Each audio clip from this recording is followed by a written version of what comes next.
This painting was created by a man who had just committed murder, a fugitive with a death sentence, running, hiding, waiting for either a pardon or an assassin's blade.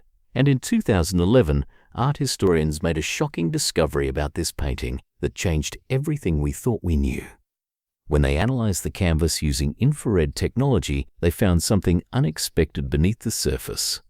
The painting had been rushed, changed, almost left unfinished. The brushstrokes were loose, almost frantic, like the artist knew he was running out of time, and that's because he was. The man who painted this was Caravaggio, the most violent, chaotic genius in art history. It was a confession, a prayer, and possibly his last attempt to save his own life. This is Saint Jerome Writing, and once you understand what was really happening when Caravaggio painted this, you'll see why it's proof of his genius. Let's go back to how this painting was created. The year is 1605, maybe early 1606. Rome. Caravaggio is in trouble again. He's just been arrested for throwing a plate of scalding hot artichokes at a waiter's face. Yes, artichokes. I'm not making this up. The waiter couldn't tell him which ones were cooked in butter and which in oil, so Caravaggio lost it and hurled a burning plate at his face. He ended up in jail again.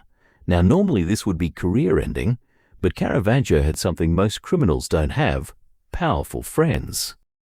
Cardinal Scipione Borghese, the Pope's nephew, one of the richest art collectors in Rome, was obsessed with Caravaggio's work.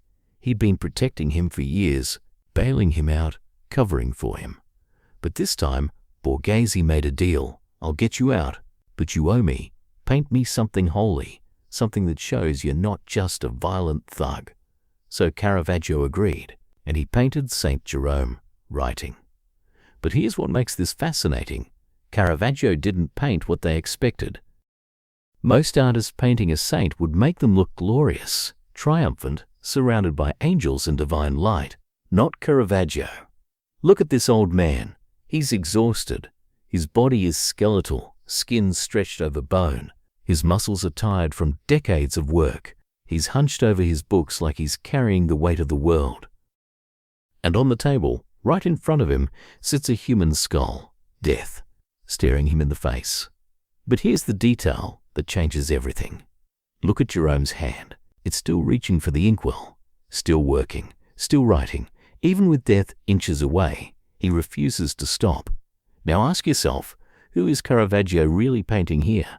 A saint or himself? Because just a few months after finishing this painting, Caravaggio's worst nightmare came true. May 28, 1606, a street fight, Rome, middle of the day. Caravaggio versus Ranuccio Tomassoni, a wealthy pimp and gangster. They'd fought before, over money, over a woman, a prostitute named Filide who had modeled for Caravaggio. But this time it went too far. Swords were drawn, and Caravaggio slashed Tomassoni across the inner thigh, severed his femoral artery. Tomassoni collapsed, bled out in the street, dead. Suddenly, Caravaggio wasn't just a troublemaker anymore. He was a murderer. Rome issued a death sentence, a bando capitale. Anyone who recognized him could legally kill him and collect a bounty. He had to run. That night, no goodbyes, no second chances. And when he fled, that painting, Saint Jerome Writing, took on a whole new meaning, because Caravaggio had accidentally painted his own future. An old man, exhausted, hunted, staring at death, but refusing to stop working. That was his life for the next 4 years. Now let's talk about what makes this painting genius. Look at the light. It's not coming from a window. It's not soft or natural. It's a single, brutal spotlight, cutting through total darkness. Everything the light touches becomes hyper-real. Everything else, gone, swallowed by shadow. This is Caravaggio's signature, tenebrism. And look at what the light reveals. Jerome's skull-like head bent over his work. His reaching hand, veins bulging, skin paper-thin. And that skull on the table. 3 things: mind, body, death. That's it. That's the entire human story in one beam of light. Caravaggio uses that light to create a mirror. Jerome's bald head and the skull are positioned symmetrically, facing each other. They're the same thing, just separated by time, one alive, one dead, but both inevitable.